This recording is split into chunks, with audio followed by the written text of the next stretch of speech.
All right, we are live. So, where you guys from? Uh, I'm right now here in Hong Kong, and it is Thursday evening, 8:30, and I wanted to do a small, a short live stream here. It's about the new paradigm we're living in. So you see, and also probably I'll do also I'll read you an article, very interesting article, from my friend Phil Haynes. He wrote it for the Friday Everyday, which is the media of Nuri Vitachi. Oh, okay. Black Tie from Wales. Hi, Black Tie. Uh, and so, what is this new paradigm? I like to say that this is related to the new special military operation. Since then, we saw many different things happening at the same time. Uh, the main thing is acceleration from a unipolar world to a multipolar world. We saw some examples, very interesting. The collective West was the only one to sanction Russia. We've seen clearly many allies, kind of allies of the US, didn't go along. They didn't want to. And maybe this was the tipping point. This was the moment that the global South was waiting for. And many, you see, the US has allies, but we need to question, are they really allies?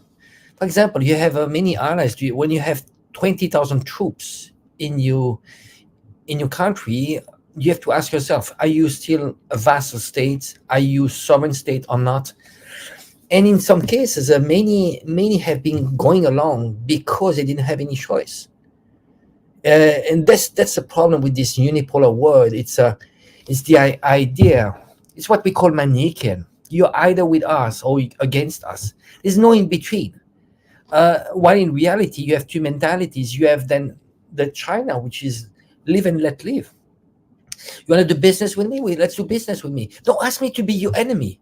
Why would I force you to be to why would I sanction you because I don't like your ideas? Or you don't like me, well, we don't do business together. And maybe for this type of business we don't do it. Maybe on other grounds, or on other topics we'll agree together. So that's the shift. The multipolar world is about not taking sides, and actually China is not actually asking to take sides. It's like, we have something to work together, let's work together, right? So we saw the sanctions. Who went along? It was very clear. NATO countries, the EU. But keep in mind, the EU is itself, it's a creation of the US. Actually, not many people know that, but it was a US initiative. You have Robert Schuman and Claude Monet.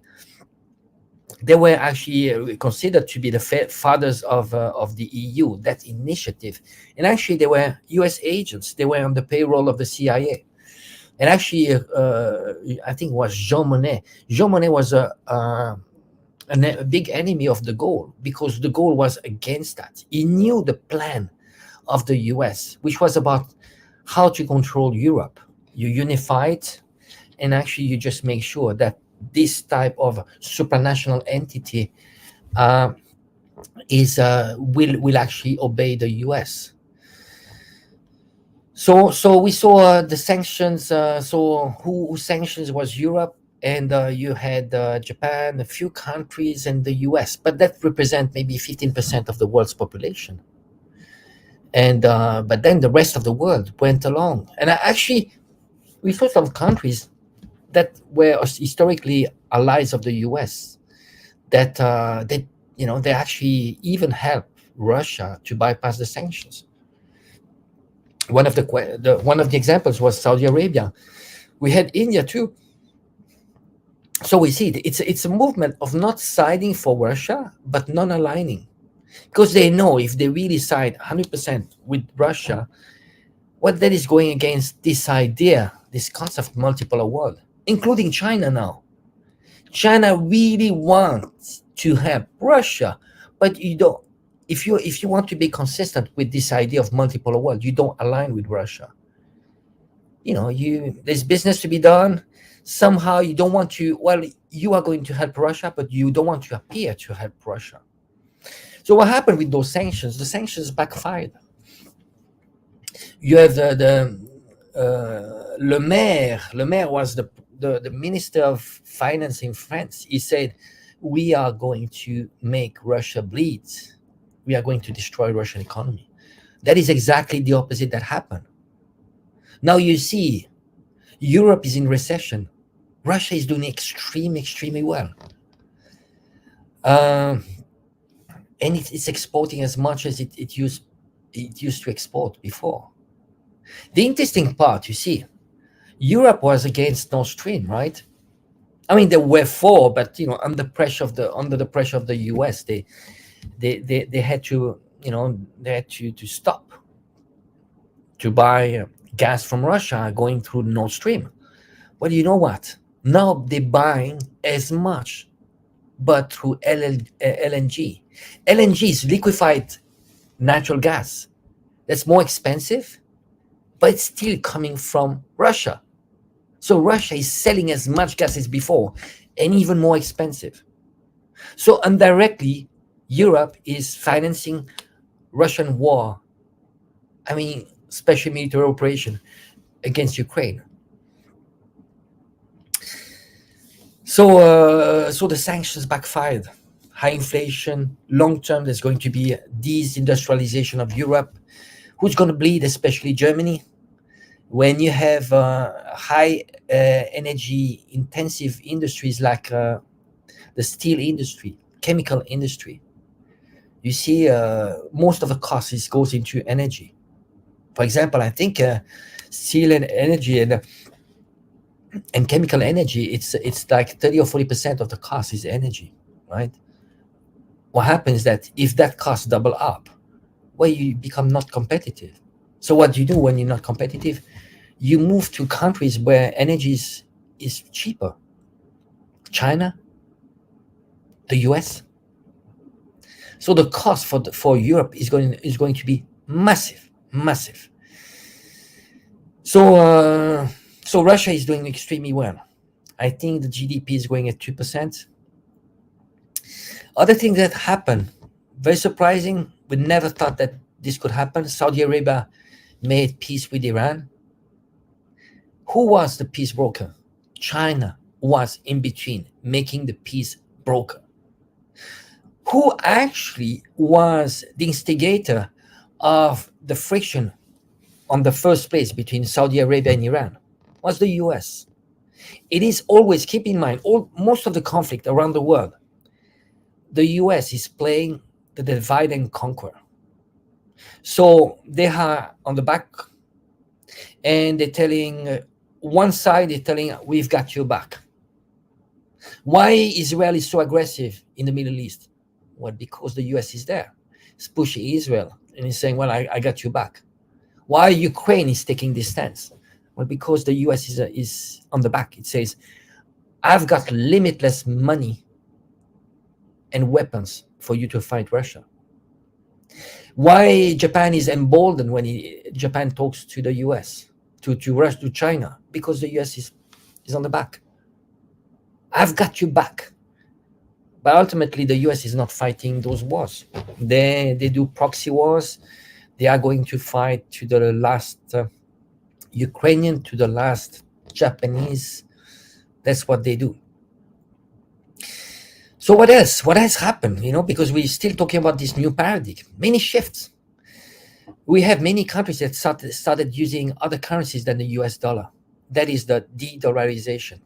Because keep in mind, what is making the US and the collective West strong is because they have those currencies that actually are hegemonic.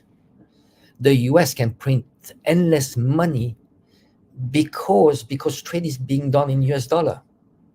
So when you increase your printing, because it's a global currency, you're not directly affected by inflation, not as much as if you were a normal country. I'm reading you guys message. Oh, there's a Alex from Reportify. Nice to see you here, my buddy. Then what has happened? African countries, you see, they were emboldened. You see, we have coup all around Africa. Why? Because now Russia is actually helping out somehow. At least they can defend themselves. Because you see, African countries, if you really look into the defense spending, they can spend maximum 1% roughly. You can look it up. So their GDP is very low, but then they pretty much can spend very little. One of the reasons that the IMF and the World Bank has been putting pressure. We give you loan, but we are going to make you weak. So whenever you take a loan, that's the idea of the debt trap. You know, you take a loan from the IMF, they are going to go into your country and say, well, you know what, no defense. Open up your market, use franc CFA, and so on and so on.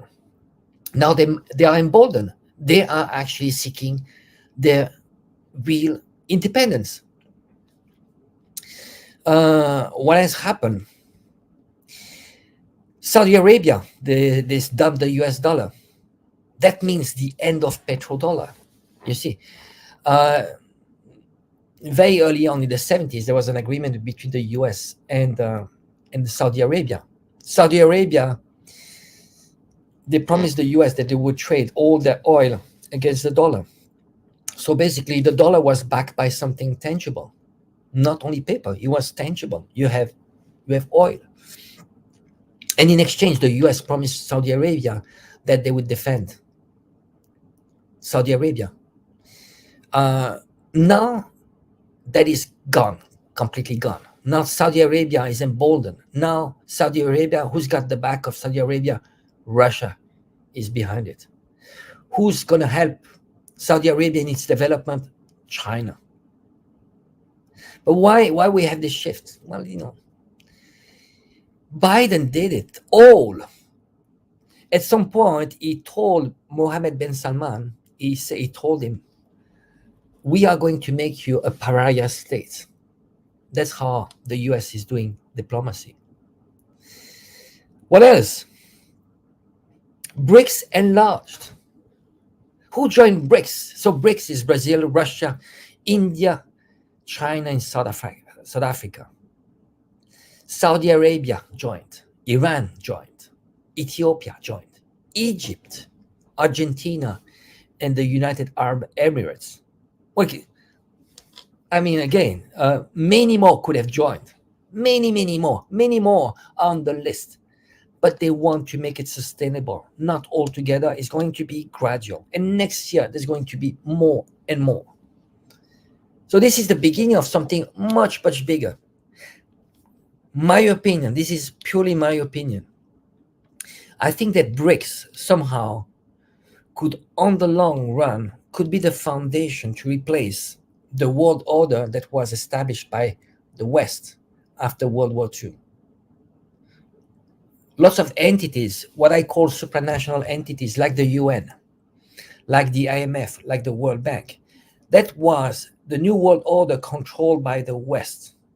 The winners made the rules of the game, including the winners they impose upon the world to use the US dollar.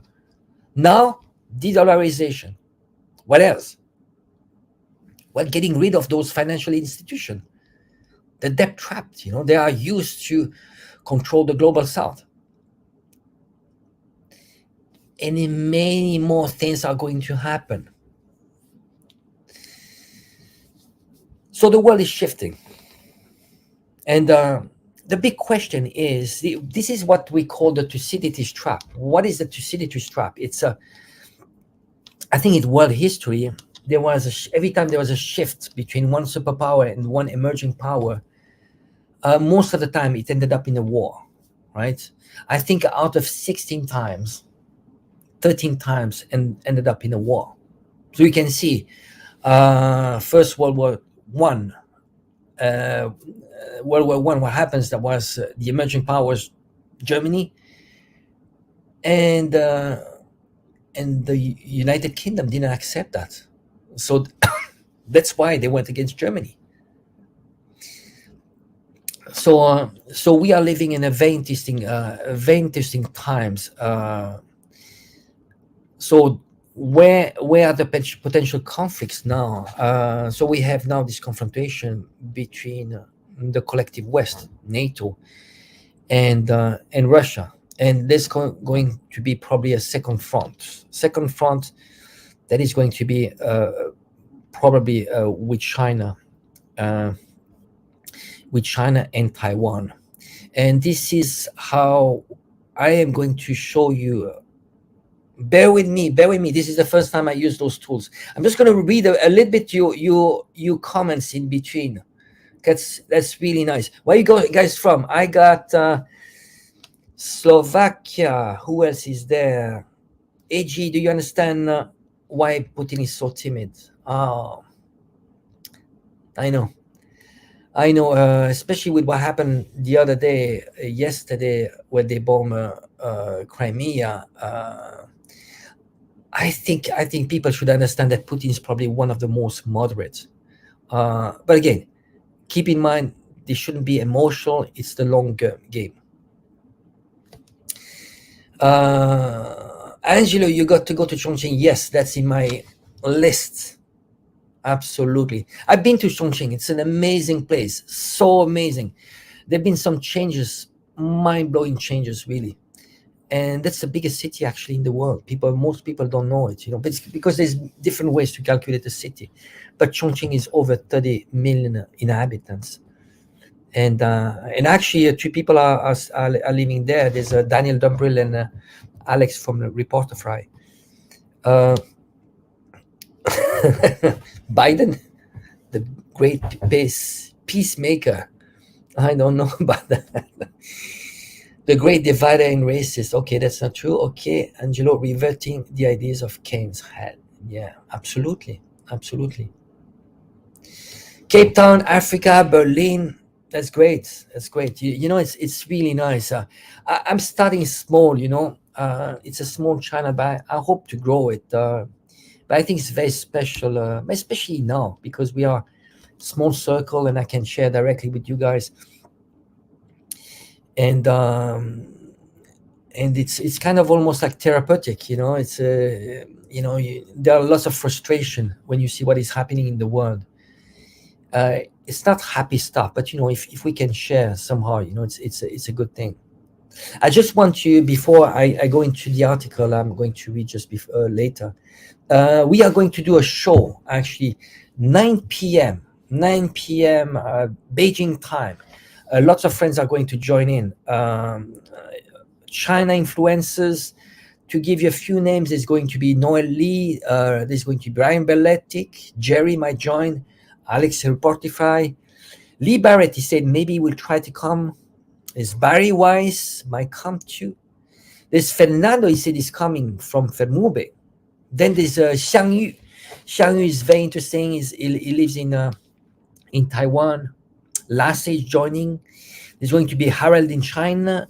There's Cyrus Johnson. He said he might try, but the problem is that he's in the US, so that's difficult with time. I'm waiting for the reply from Karja, and we got Arnaud Bertrand. He said he will try to jump on the show for a short time. So what I want to do here is going to be every Sunday.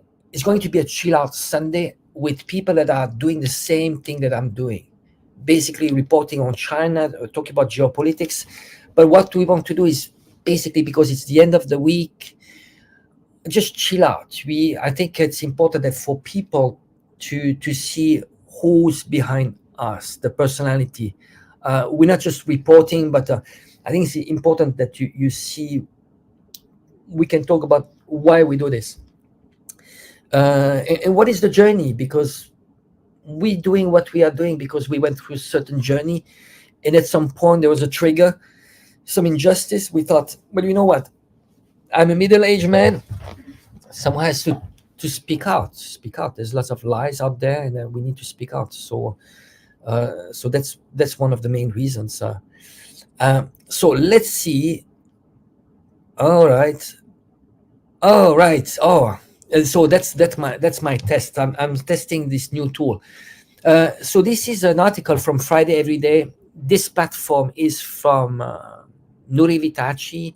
The article is from Phil Hines, very good friend of mine. Extremely interesting man. So it's a bit sad, The bit sad. The title is here was the what the U.S. is doing to prepare for war in Asia. Okay, so basically the process is first frame China as the problem, and you see China is being framed as a problem already for the last decades into Hollywood. That's the deepest level, the subconscious mind. People, when they think China, they think Russia, they think negative. Just think about when was the last time you've seen an actor, Chinese actor that was cool. I mean, there was Bruce Lee, yes, but I'm saying most of the time they're not the cool actors. It's not going to save the world. You never see a Chinese saving the world. You're not going to see a Russian in a Hollywood movie saving the world. No, it's always the West. The West, you got this guy, from the US, and it's like everything is perfect. Everything is perfect. And he's going to teach the world. He's going to show them how brave he is and so on. And so the Chinese and Russian are portrayed very badly. And then you have decades of manufacturing consent, basically shaping the mind of people. China bad, Russia bad. Because again, you need to shape the opinions. If you want to go to war, you need to prepare people. You've been preparing them for decades, and then you put some news out there and say, oh, you see, a false flag operation, for example, and then people will be, oh, of course, we knew, China is the bad guy. So you have a shortcut there. People are ready. Their brains, mind has been wired. They are ready. So let's see this article. All right, you frame. So you build consensus among the West allies to work to gather the unwavering support of the people they claim to represent. So you see, you need to build up partnership and so on. But you see, when it comes to Ukraine, do they have to negotiate with their partners? No. I mean, they just go along. You have those young leaders, especially in the EU. They were already pre-selected by the US, going through the Bilderberg Group, Soros Foundation. They get grants. They were groomed, and they were put there. A good example is Macron. Macron was identified very early on. He was in Rothschild Bank. He was identified by World Economic Forum person in the person of Jacques Attali, and then he went through the French-American Foundation. You see, that foundation, the main purpose is to advance the interest of the United States. And that's the president of France. So he went through that process, and he went through the vetting of the Bilderberg Group 2 years before being elected. You see, so that's what we have. So their allies, it's in the pockets. Western democracies have been hijacked in Europe. The US, the European countries will do whatever the US want. Second, establishing the bad guy positioning early. Okay. So that's what we call shaping the theater. Okay. Third, it provides the materials so that the war can be provoked into being and the victim blamed. China will be represented as wholly responsible for any and all conflicts that break out. So don't be surprised how many times you had a false flag operation. You see, 9/11, now 9/11, people start daring to speak out about 9/11. I need to be careful. I already have a strike on this channel. It's so early, but people need to question. That was the trigger. That was the trigger for the US, the excuse for the US to go to war in the Middle East and to boost the military spending. So that's what they do. That's what they do. So to my opinion, that's an insider coup. That's what they did. It's an insider job, and the CIA was in this plot, the same as the CIA was behind the JFK assassination. So could the conflict really happen? But is a war really possible? It would be a big step, but the possibility is very real. It is worth remembering the vacillation of many people around the world about the tensions around Ukraine in 2020. You see what happened in Ukraine? They shaped the mind of people when there was a Russia gate. Remember, they framed Trump as being a Russian agent. For 2 years, that's all we heard. So the people, ultimately, we knew it was all BS, but people, their brain was shaped by that. Many people are skeptical that the real fighting would happen, including Ukraine President Volodymyr Zelensky. People assume that the various parties were just posturing. And yet, here we are, 1.5 years into a very real conflict. So what Phil is trying to say here is that, just think about it. 2 years ago, 99% of the people, they say this could not happen. No way. We haven't had this type of war. I'm talking about high intensity war in Europe since World War II. So, including myself, I didn't believe there would be a conflict.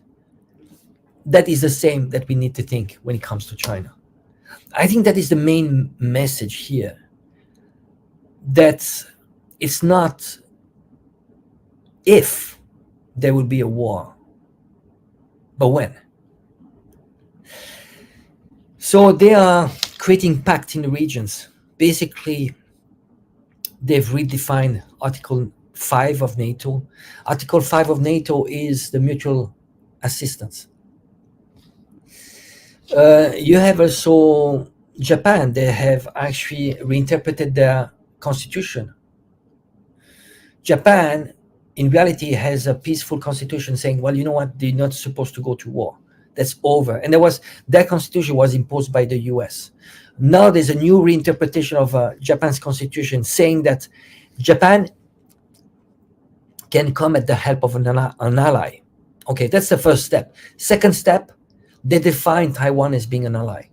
So you see, this is shaping the ground. Now see all those army bases in Japan, South Korea. Now in Taiwan, they're arming Taiwan. Actually, US Marines are actually training Taiwanese troops. Philippines, they're opening more US Army bases. Guam is not far. You have PNG, Papua New Guinea, new US Army bases. Then you have Australia, AUKUS, this union between Australia, UK, and the US. What is it for? Containing China. But again, a lot of people, when I say containing China, do not forget that this is not only China is leading the global south, but it ultimately is going to be about containing whole Asia, containing the whole global south. Because let's say if Russia and China were to lose, that's all the global south that will lose. Basically, the final enslavement, that would be the final enslavement of the global south. And that would be a world led by the G7.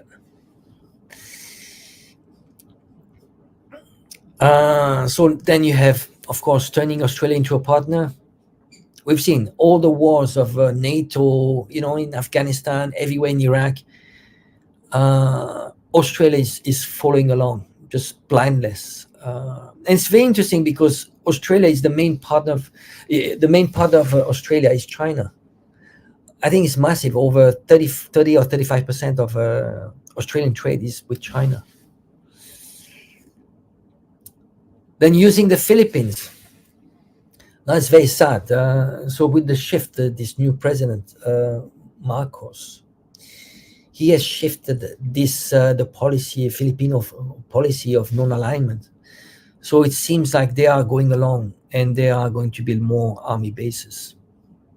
Then there was the Camp David summit, where they put together three countries: the U.S., South Korea, and Japan. Why are they meeting? Of course, there is already preparation for war with against China, and we need to be really careful about those alliances. You see, World War I, why small tensions started to become bigger, and everybody ended up involved. That was because of those alliances.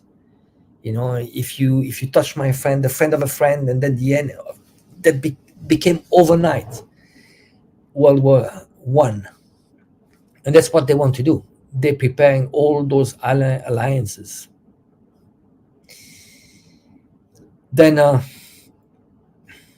read the last paragraph here. These interlocking defense pacts and agreements, layered upon each other, are spreading like tentacles across the region. They are exacerbating problems with already fragile fault lines and raising tensions to a dangerous level, which is exactly what they're intended to. The irony, of course, is that the media warnings about a dangerous superpower poised to cause enormous harm in Asia, that is absolutely true. But that superpower is not China. What is happening in the region is because we have an external power that is coming and it is doing the divide and conquer.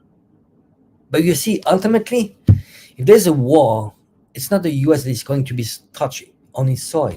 That's going to be the whole Asia that is going to be destroyed. So we are, let me check, 30 minutes. I'm going to just talk to you guys, just checking messages here, and then I'll wrap it up. I agree, Angelo, reverting to the ideas gains. Okay, what do we have? Oh, we have someone from Brazil, from London. If you guys have any question, just drop a question. Feel free. People from everywhere. That's nice. I actually checked the demographic of people following the channel. The largest chunk is from the US, and the demographic is actually quite older. You know, men, 80% men, and it's more like 40 to 50, 60. Yeah. What do we have? Japan suffers from Stockholm syndrome in relation to the US. That is really sad. Just think about the Japan's history. You know, I used to be to watch those samurai movie. This whole idea of pride, and when I see actually Japan following blindly US politics, it's interesting. Japan, you see, World War II, Japan was hit by 2 nuclear bombs, but actually Japan had already lost. The war was over, and they dropped 2 nuclear bomb into Japan. And some of the reason is that they wanted to show the USSR that actually they were in charge of Japan, and there was a sign. You know, the US was the first one to have the nuclear bomb, and it was more to show to the USSR and to the rest of the world that actually they were the biggest superpower. Because probably the USSR would have actually come into Japan and maybe take up some lands. That there's a possibility. So basically, they strike a deal with the US, and actually, when there was an agreement that you are going to be our platform. You know, it's like what we call unsinkable ship. That's the word, unsinkable ship in Southeast Asia, in East Asia, and basically it was for staging the ground, the foundation for the last piece. Because again, that project started right after World War II. That project of global hegemony. Oh, what do we got? Do you think some European countries might break free and join BRICS one day? That is a very big question, very good question. It is possible, but I think China would not, probably would be too bold for BRICS just to accept a European country. It's about timing too. You don't want to provoke too much the collective West. You need to go slowly and gradually. But I think if there was a country in Europe that actually would join first BRICS, that could be Hungary, maybe.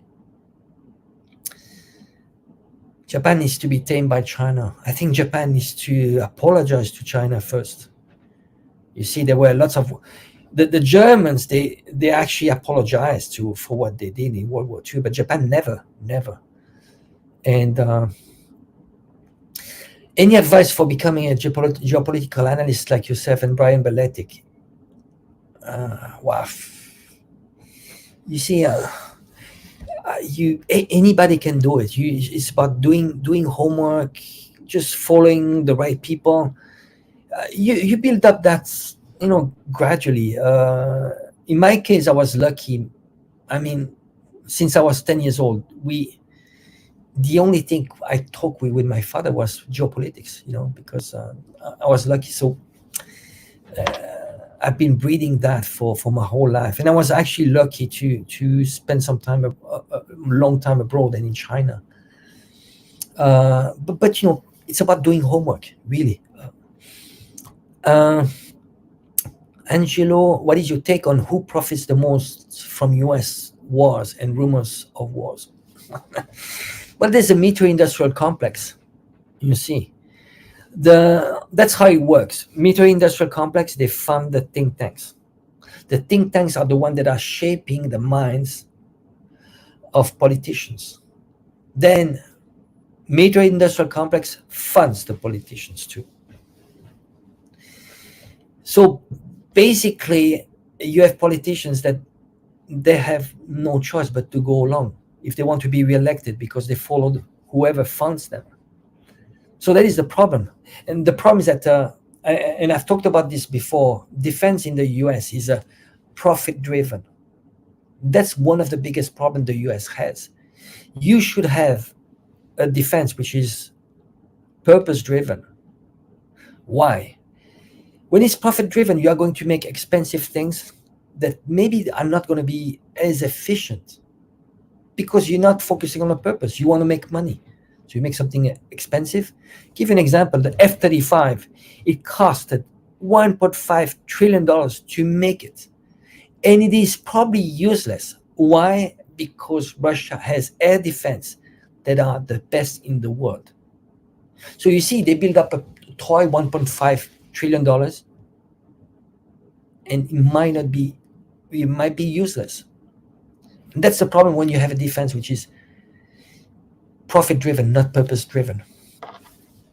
My understanding is that part of the Marshall Plan we built post-World War II, the US wanted to create key arms slaves. Yeah, absolutely. Absolutely. You have advanced kind of bases that the US had. They use Israel for the Middle East. Now Ukraine is from Eastern Europe to contain Russia, then Japan, and they tried with Korea was to contain China. And I think maybe some African countries, maybe now they're using Nigeria to do the dirty job for the US. And I think Colombia in South America has been doing some dirty job for the US too. They actually did try to overthrow and go actually into confrontation with Venezuela on behalf of the US a few years ago.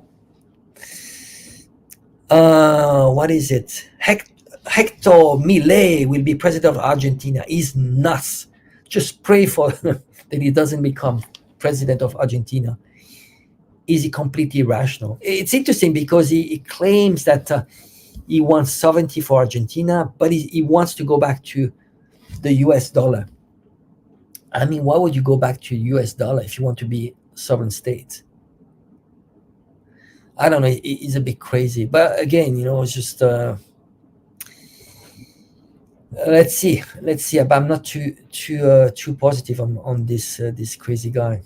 The Soviet had entered Korea in August 8, 1945, fighting Japanese with Korean partisans. Thousands of Japanese surrendered. All right. We got from Baltimore. Angelo posted a great short video on Bilderberg Group. If you know about, yeah. You guys can check. There's a video on the Bilderberg Group. It's about this whole vetting process. So you see, for example, Bill Clinton. He went to Bilderberg Group when he was governor of Arkansas, just 2 years before being elected president. Macron the same. So it's interesting. If you get into you can go into Wikipedia, you check attendees of the Bilderberg Group. So you'll see you have lots of presidents. They went to Bilderberg Group, but there was always a few years before being elected. So that's the vetting platform. Oh yeah, the Marshall Plan had strings attached. It was just a gift from Washington. No way. Yeah, there was lots of strings attached. Actually, it was a way to open up European markets for the US. And what they did was also, when I say the market, was actually for example, in France, they imposed Hollywood to enter into France. They say, okay, we are going to fund you, but money we give you, you are going to buy your goods, and then you are going to need to do some reforms into your democracy. We are going to be able to meddle into your country, but also we impose you Hollywood very early on. Satsuma, the military industrial complex profit a lot with US wars. What almost nobody says is that the Fed profits too. The Fed lends money. Yeah. Well, ultimately, you see what is really important for the Fed just to control the mass of money. You need one of the biggest tasks of the Fed is actually contain inflation, and it's not working right now. And especially if inflation, you see, there's an official figure of inflation, but it's interesting. Some economists are actually doing some study now when it comes to inflation. They differentiate the inflation for average Joe and inflation, the real figure, the figures they announce, the official figure. Because average Joe, the proportion he has into housing and food, let's say it's probably 60-70%. If those food and housing they increase by 10-15%, the general rate of inflation is way higher. And when you talk about inflation, that means if you have 10% of inflation and your income doesn't increase by 10%, in reality you are poorer by 10%.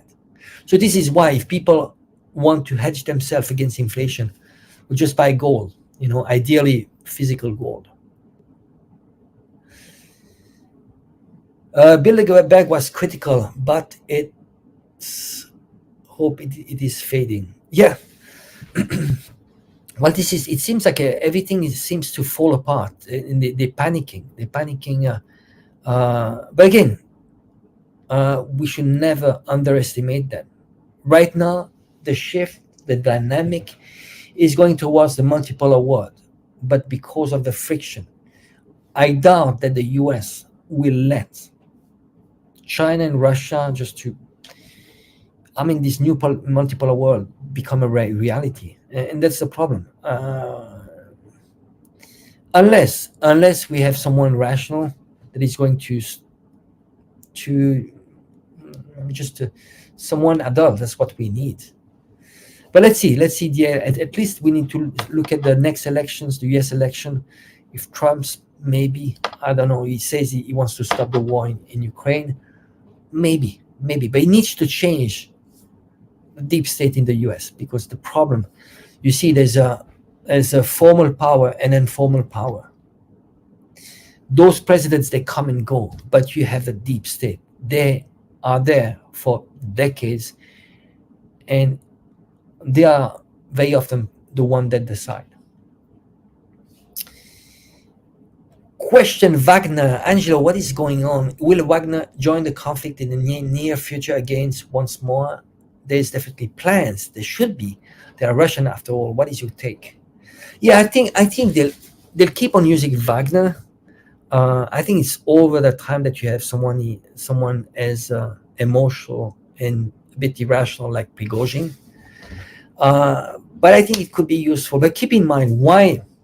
You see, not many people talk about this, but why Wagner? Why going through private firm? That's a way just to be, not to appear, to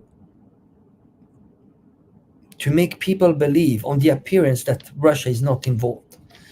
So in 2014 in Ukraine, you had probably Wagner on the ground, and at least they could say, well, this is private militia. It's not. It has nothing to do with us.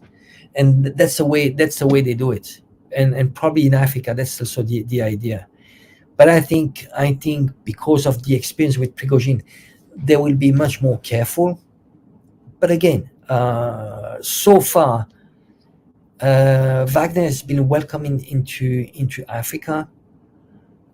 But I think when you listen to those Pan-Africans, for them, Russia, of course, is a much better solution than the US, I mean, Western powers for now. But ultimately, they want to be self-sufficient and to protect themselves on their own. So Wagner, in many cases, would be intermediary solution. So, because otherwise you don't want to replicate the same mistake. They come in, they do their job, but ultimately they would need to train local forces to equip them, to help them, and at some point just get out, because you're not going to be just a replacement of French troops. Okay, I think that's about it. It's we are at 47 minutes. Just thank you for joining in. It was very nice to have you on the channel. Keep in mind, Sunday, if you guys can join 9 p.m. Beijing time, there are going to be a dozen of people coming to the channel. It's going to be kind of marathon for 3 hours. People jumping in, out.